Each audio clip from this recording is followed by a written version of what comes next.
মুসলমান ভাইরা রে আমার, বন্ধুরা রে আমার, আরে বাবাজি, এই শাস্তি দেখার পরেই আপনার আমার নবী, দয়ার নবী, নবী রাহমাতাল লিল আলামিন এবার সামনের দিকে গেলেন। ইয়া রাসূলুল্লাহ, ইয়া হাবিবাল্লাহ, সামনের দিকে চলেন।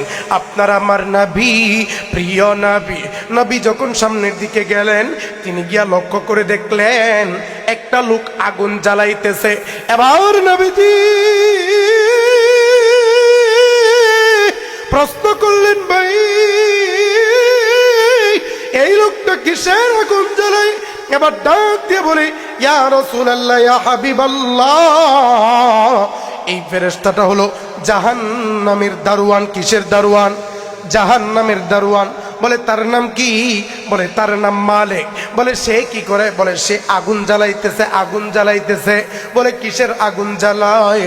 বলে জাহান্নামের আগুন জ্বালায়। যেই মানুষগুলো দুনিয়াতে ভালো কাজ না করি, নামাজ না পড়ে, আল্লাহর কথা না মেনে, রসুলের কথা না মেনে পরকালে আসবি, ওই মানুষগুলোকে ওই জাহান্নামের ভিতরে নিক্ষেপ করবে। এরপরে নবী আলাইহিস সালাতু ওয়াস সালাম জানতে চাইলেন, ভাই এরপরে দেখলাম একজন লোক একটা গাছের নিচে বসা। লোকটা যে গাছের নিচে বসা, ওই লোকটার পাশে আরো অনেক ছোট ছোট বাচ্চারা আছে। ওই বাচ্চারা কারা? ইয়া রাসূলুল্লাহ, ইয়া হাবিবাল্লাহ, উনি হলেন মুসলমানদের জাতির পিতা ইব্রাহিম। জুড়ে বলি সুবহানাল্লাহ। আরে বাবাজি, কত পিতার গান আমাদেরকে শোনানো হয়। এমন অনেক মানুষ আছে, আগের সরকার যে ক্ষমতায় ছিল, ওই সরকারও একজনকে জাতির পিতা বানাইছিল। কথা বলেন ঠিক কিনা? কিন্তু মুসলমানদের জাতির পিতা আমার আল্লাহ রাব্বুল আলামিন কোরআনুল কারীমের ভিতরে ইরশাদ করে দেন, মিল্লাতা আবিকুম হুয়া ইব্রাহিম, মিল্লাতা আবিকুম ইব্রাহিম হুয়া সাম্মাকুমুল মুসলিমিন। জুরে জুরে বলি সুবহানাল্লাহ। আল্লাহ রাব্বুল আলামিন জানা দিলেন, নবীজি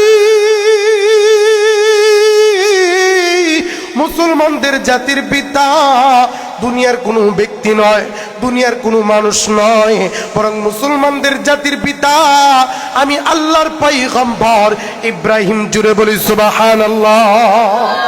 তাহলে আমাদের জাতির পিতার নাম কি? জোরে বলেন, জাতির পিতার নাম কি? জাতির পিতার নাম ইব্রাহিম। আমাদের আদি পিতার নাম আদম আলাইহিস সালাম। নাম কি? জোরে বলেন, নাম কি? আদি পিতার নাম আদম, জাতির পিতার নাম ইব্রাহিম। কিন্তু বাংলাদেশের ভিতরে, আরে বাবাজি,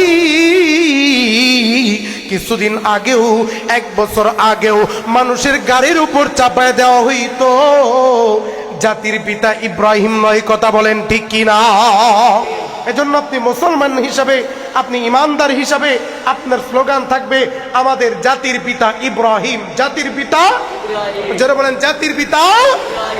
মুসলমান ভাইরা রে আমার, বন্ধুরা রে আমার, এবার ইব্রাহিম নবী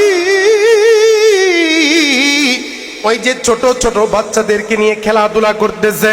এবার জিজ্ঞাসা করলো, কি ব্যাপার, এই বাচ্চাগুলো কারা? বলে এই বাচ্চাগুলো ওই বাচ্চা। দুনিয়াতে এমন অনেক বাচ্চা ছিল যারা অপ্রাপ্ত বয়স্ক অবস্থায় মারা গেছে, আছে না নাই? অনেক বাচ্চা এমন দুনিয়াতে ছিল যাদের প্রাপ্ত বয়স হয় নাই, যারা ছোট অবস্থায় মারা গেছে।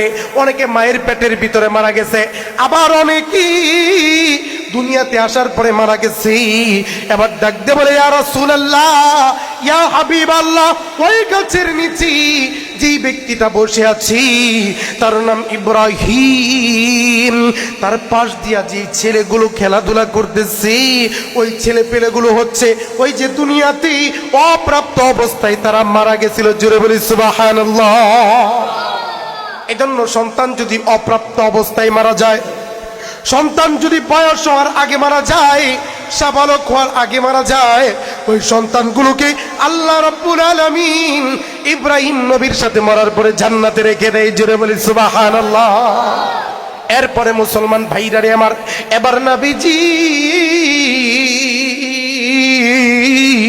জিজ্ঞাসা করলো, ভাই এরপরে তুমি আমাকে নিয়ে গেলা একটা বালাখানায়, এমন বালাখানা দুনিয়াতে দেখা যায় নাই, যেই বালাখানা এত সুন্দর।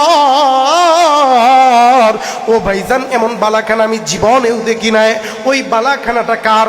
আল্লাহ কার জন্য বানাইছে? এবার ডাক দে বলে, ইয়া রাসূলুল্লাহ, ইয়া হাবিবাল্লাহ, ওই বালাখানাটা ওই ব্যক্তির, যেই ব্যক্তি দুনিয়াতে থাকা অবস্থায় আল্লাহকে ভুলে নাই, আপনার রাসূলকে ভুলে নাই, দ্বীনের কোনো বিধান লঙ্ঘন করে নাই। ওই ব্যক্তি মারা যাওয়ার পর আল্লাহ তাআলা এই জান্নাতের বালাখানাটা তার নামে দিয়া দিবে। জোরে বলে সুবহানাল্লাহ। আরে বাবাজি,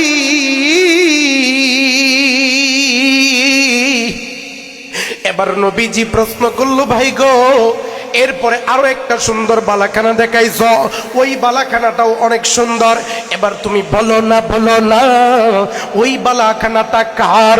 এবার ডাক দিয়ে বলে, ইয়া রাসূলুল্লাহ, ইয়া হাবিবাল্লাহ, এরপরে আরো একটা বালাখানা দেখেছিলেন, যেই বালাখানাটা প্রথমে যেইটা দেখছিলেন ওইটার চেয়ে হাজার হাজার গুণ সুন্দর।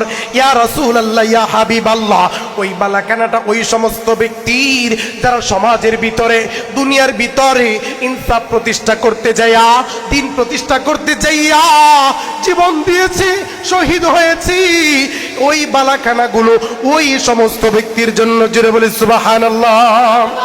ওই যে গতকালকে বাংলাদেশের একজন বীর যোদ্ধা, জুলাইয়ের যোদ্ধা, অমুসলমান বন্ধু হাদি ভাইকে যে মাথার ভিতরে গুলি করেছিল, ওই হাদি ভাই গতকালকে ইন্তেকাল করেছে। কথা বলেন ঠিক কিনা?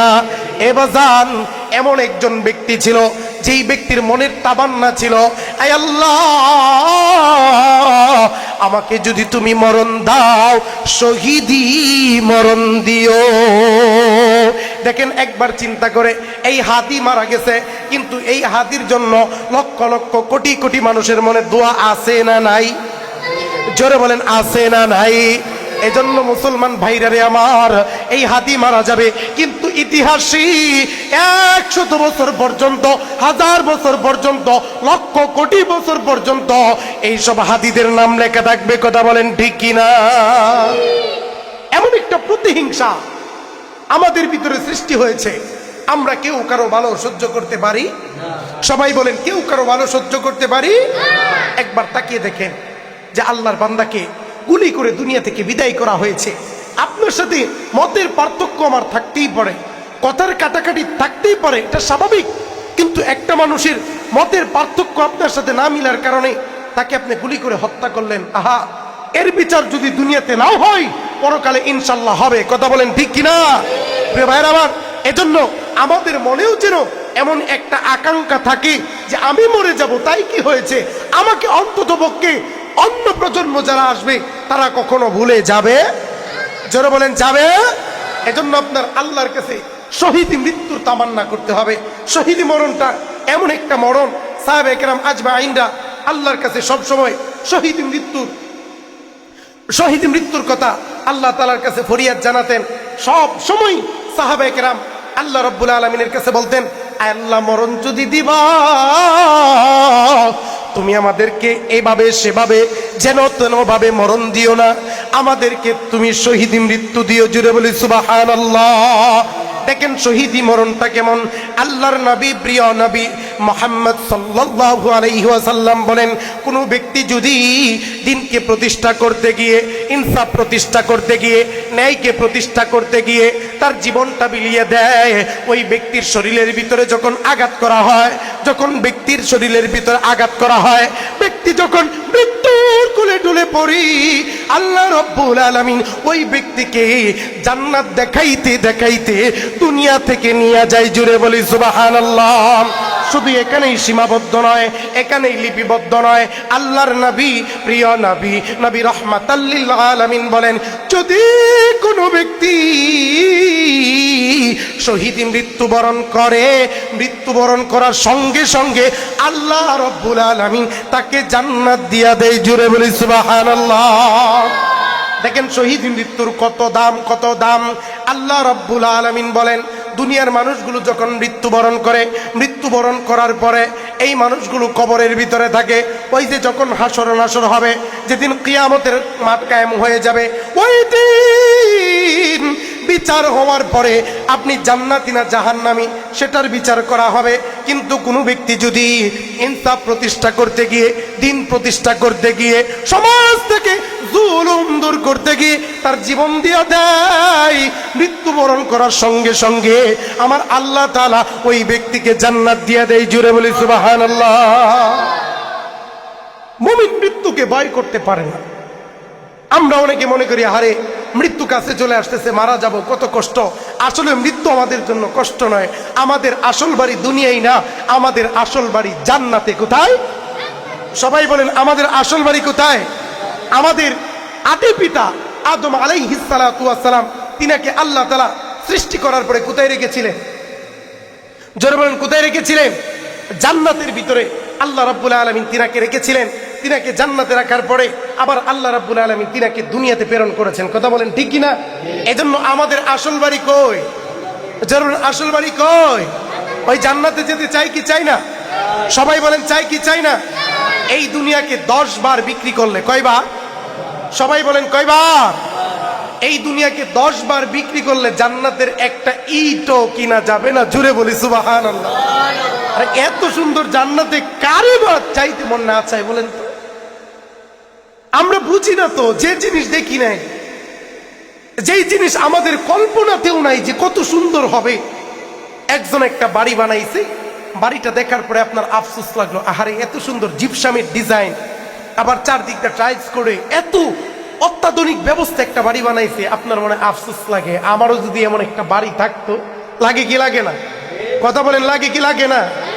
দুনিয়ার একটা ছোট্ট বাড়ি দেখে আপনার মনের ভিতরে আফসোস লেগে যায় একটা বাড়ি দেখে, অথচ যেই দুনিয়াকে 10 বার বিক্রি করলেও একটা জান্নাতের ইটও কিনা যাবে না। ওই জান্নাতের জন্য আফসোস থাকার দরকার আছে না নাই? আল্লাহ তাআলা ওই জান্নাতের বাসিন্দা হিসেবে আমাদের কবুল করেন। এক সকলে পড়ি আমিন। তাহলে কি বলতেছিলাম? ইব্রাহিম আলাইহিস সালাতু ওয়াস সালাম, সরি কি বলতেছিলাম? আল্লাহ রাব্বুল আলামিনের হাবিব ওই যে 2 নম্বরে যেই বালাখানা, ওই বালাখানার ভিতরে যাওয়ার পরে দেখলো প্রথমের বালাখানার চেয়ে সুন্দর, ওইটা শহীদদের জন্য বরাদ্দ করা। কথা বলেন ঠিক কিনা?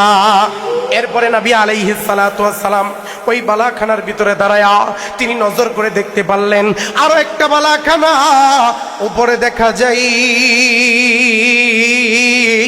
এবার নবীজি ওই 2 ব্যক্তিকে ডাক দিয়ে বলতেছে, ভাইজান গো, ওই বালাখানাটা তো আরো সুন্দর দেখা যায় মেঘমালার আড়ালে। এবার ওই 2 ব্যক্তি ডাক দিয়ে বলে, ইয়া রাসূলুল্লাহ, ইয়া হাবিবাল্লাহ, নবী গো, ওই বালাখানার ভিতরে আপনি যাইতে পারবেন না, ওইটার ভিতরে যাওয়ার সময় এখনো আপনার হয় নাই। বলে ওই বালাখানাটা কার? কেন যাওয়ার সময় হয় নাই? ইয়া রাসূলুল্লাহ, ইয়া হাবিবাল্লাহ, ওই বালাখানাটা, ওই ঘরটা আল্লাহ রাব্বুল আলামিন আপনার জন্য নির্মাণ করে রেখেছে। জোরে বলি সুবহানাল্লাহ। আপনি যেদিন দুনিয়া থেকে চলে আসবেন ওফাত লাভ করে, ওই দিন আমার আল্লাহ আপনাকে ওই বালাখানাটা দিয়া দিবে। জোরে বলি সুবহানাল্লাহ। এরপরে ওই 2 ব্যক্তি এবার হাত থেকে ছেড়ে দিয়া বলতেছে, ইয়া রাসূলুল্লাহ, ইয়া হাবিবাল্লাহ, এতক্ষণ যে আপনার সাথে ঘোরাফেরা করলাম নবীজি, আপনি তো এখনো আমাদের পরিচয় জানলেন না, জানেননি আপনাকে। বলে তোমরা কে? বলে ইয়া রাসূলুল্লাহ, ইয়া হাবিবাল্লাহ, আপনার ডান হাতে যিনি ধরেছেন তিনি হলো জিবরাইল, আর বাম হাতে যিনি ধরে আছে তিনি হলো মিকরাইল। জোরে বলি মারহাবা। এর মানে এটাও একটা ওহী। কথা বলেন ঠিক কিনা? ওই গত সপ্তাহে বলেছিলাম নবীদের স্বপ্ন আপনার আমার স্বপ্নের মতো। কথা বলেন আপনার আমার স্বপ্নের মতো। আমরা কত কিছুই স্বপ্নে দেখি, রাতের বেলায় স্বপ্নে দেখি কি ব্যাপার, অনেক টাকা গুনতেছি, টাকা পয়সার অভাব নাই। সকালবেলায় উঠে দেখি মাগার কোনো কিছুই। আহারে স্বপ্নটা কত সুন্দর ছিল। ওই যে ছোট বাচ্চারা রাতের বেলায় স্বপ্ন দেখে, আমাকে একজন বলতেছে যে হুজুর রাতের বেলায় স্বপ্ন দেখছি যে হিসু করতে যাইতেছি, সকালবেলায় উঠে দেখি বিছানায় কামসাইরা দিছি। হয় কি হয় না? কথা বলেন হয় কি হয় না? আপনার আমার স্বপ্ন আর নবীদের স্বপ্ন কিন্তু কোনোদিনও এক, জোরে বলেন এক হবে তাহলে নবীদের স্বপ্ন এক প্রকারের ওয়াহি, কথা বলেন ঠিক কিনা? এজন্য কি বলেছিলাম গত সপ্তাহে, খেয়াল আছে নাকি? যদি মিথ্যা কথা বলেন তাহলে ঠুট কাটবে। আর যদি আল্লাহ রাব্বুল আলামিন আপনাকে কোরআনের এলেম দিয়েছে, কোরআনের জ্ঞান দিয়েছে, এই জ্ঞান থাকার পরেও কোরআনের এলেম দিয়া সমাজের ভিতরে আপনি সঠিক ইসলাম প্রতিষ্ঠা করতে পারেন না। অনেক হুজুর এমন আছে, অনেক আল্লাহর বান্দা এমন আছে, বলে যে যদি সঠিক কথা বলতে যাই মায়ের খাওয়া লাগবে, মাগার সঠিক কথা বলতে রাজি নাই, মায়ের খাইতেও রাজি। জোরে বলেন রাজি। প্রিয় ভাইয়ের আমার, দেখেন আল্লাহর নবী মুহাম্মদ সাল্লাল্লাহু আলাইহি সাল্লাম, তিনার চেয়ে ভালো ব্যক্তি কি পৃথিবীতে আর কেউ আসবে? বলেন আসার কি সম্ভাবনা আছে? দেখেন ইহুদিরা পর্যন্ত বলেছে is a father, is a teacher, is a law giver, is a law maker, is a commander, is a reformer of the society, Muhammad is the superman of the world. চিল্লায় পড়ি আল্লাহু আকবার।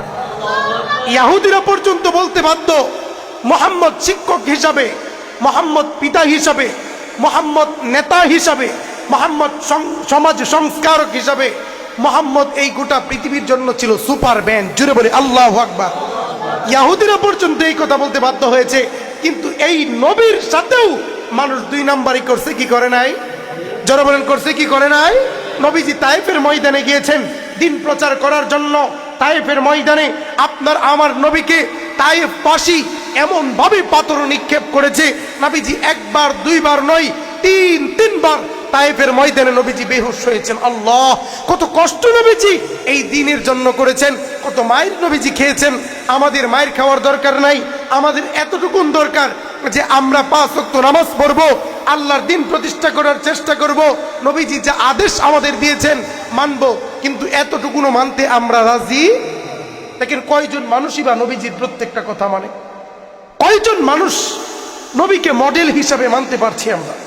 যে নবী আমার মডেল, নবীকে আমার মডেল বানিয়ে নিলাম, নবী যেইভাবে চলাফেরা করেছেন সেইভাবে চলাফেরা করব। আমরা মনে করি যে হুজুররাই শুধু নবীদের মতো চলবে। আপনি কি নবীর উম্মত নয়? কথা বলেন, আপনি কি নবীর উম্মত না? হুজুরও নবীর উম্মত, আপনিও নবীর উম্মত। অনেকেই মনে করে যে দ্বীন আর ইসলাম, নামাজ, রোজা, দাড়ি, টুপি এগুলো শুধু হুজুরদের জন্য। এগুলো হুজুরদের জন্য না, এগুলো সবার জন্য। কথা বলেন ঠিক কিনা? আবার এই কথাগুলো বলতে গেলেই এক শ্রেণীর মানুষ বলে যে হুজুর এই কেমন কথা বললো, এই কেমন কথা বললো, যে হুজুর আমাদেরকেও বলে যে তার মতো চলতে। আমি আমার মতো আপনাকে চলতে বলি নাই, আপনি ইমামতি করেন এটা বলি নাই, আমি আপনাকে এটা বললাম যে আপনি 5 ওয়াক্ত নামাজ, নবীর সুন্নাহগুলো ঠিক মতো আদায় করেন। কথা বলেন ঠিক কিনা? এজন্য প্রিয় বাজানেরা, আমরা নবীর সুন্নাহ ঠিক মতো আদায় করতে পারবো তো ইনশাআল্লাহ। আল্লাহ রাব্বুল আলামিন আমাদের প্রত্যেককে তার নবীর প্রত্যেকটা সুন্নাত আদায় করার তৌফিক দান করুক। আমরা সকলে পড়ি আমিন। সম্মানিত ভাইরা আমার, আপনাদের মাহফিল, আপনারা সকলে